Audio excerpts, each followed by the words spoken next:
Yeah, we plant around 12 to 15,000 plants a year, so everything you see over here will probably go out, and some of the stuff on this side. As soon as we get the big pots out, we're ready for those to go out if the weather would cooperate. There's a lot that goes out. Well, about everything we grow from seed are annuals, at least in this area. We have tropicals that we bring in the winter and then set them back out in the summer. We don't grow a lot of perennial things in here, at least not what would be considered perennial in this location. So we have a wide range, and it changes every year. There's so many different kinds that I couldn't. I mean, I could list them for you, but it probably wouldn't be very helpful. A lot of petunias, a lot of coleus, celosia, cannas. We do a lot of cannas. People love those because they're tall and big bushy flowers. And so, yeah, all of this, everything you see over there is going out. Plus, quite a bit more. We're, like I said, we're just starting the transplant process. So what's over there will fill this whole greenhouse once we get the big pots out. Okay, on a daily basis, we have to water, obviously. You pull any weeds, there's bugs you have to deal with. Water's a big thing. Getting the watering right, depending on the sunlight, the heat, temperature, you have to adjust for everything. Right now we're mostly transplanting. We start planting seeds about in February, into February. Now we're transplanting them into slightly larger pots, and then hopefully from there they go out. You got to clean the floor. That's another thing that helps keep disease down. And then you have to move plants around. Like anything that's in the shade, it can't be there too long or it'll probably die. So you have to rotate flats and move flowers around so that they're all getting sun appropriate time. For the most part, our watering is the annual beds, which they're all over campus. We have about a dozen annual beds, and they cover the whole campus. So we're driving down the sidewalk with a big truck with a barrel of water on behind and watering flowers. And it takes, doing a good job on a hot day, it could take 4 hours just to water the beds. Occasionally somebody will drive a golf cart through a bed or fall into a bed, and his buddy will walk along and push him into the bed. Oh yeah, yeah.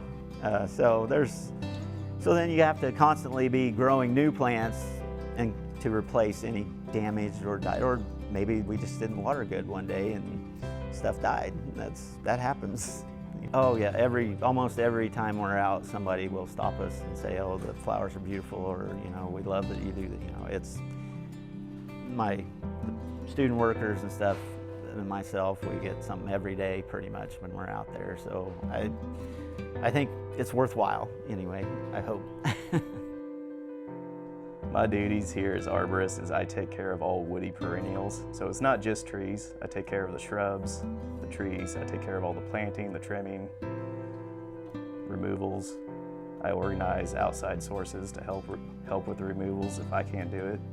So we are a level 2 arboretum, which means we have at least 125, 130 different species of trees in our arboretum. Number-wise, we probably have, I planted probably 150 in the past year and a half. So about 1,800 cataloged. So our championship trees. Right now, we have 2 championship trees. One is an American yellowwood. It's over by the library. Actually, both of them are over by the library. And the other one is a overcup oak. We became an established arboretum in 1993. We actually started, Thomas Gaunt, I think that's his name, the guy that owned Gaunt House back in the 1850s. He started a tree farm, and that's how we got our start.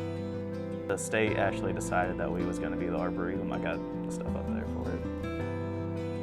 Okay, so currently we have a tree map that encompasses every tree donor when it was planted on our arboretum site through Northwest Missouri State.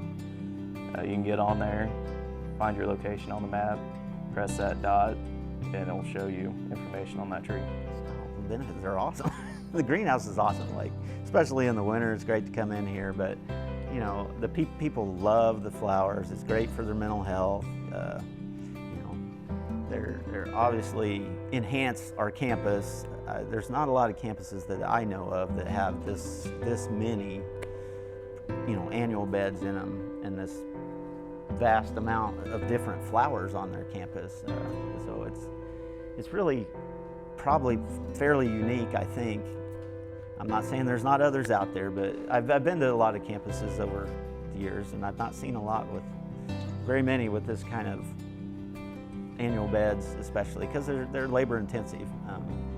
I would say it's a huge benefit, not just for the college, but for the city, the surrounding people. They come and walk, and it's a good attraction. Health-wise, I'm sure it's great for you. I don't know the science of it, but I have no doubt. Yes, I would love to have a bigger greenhouse.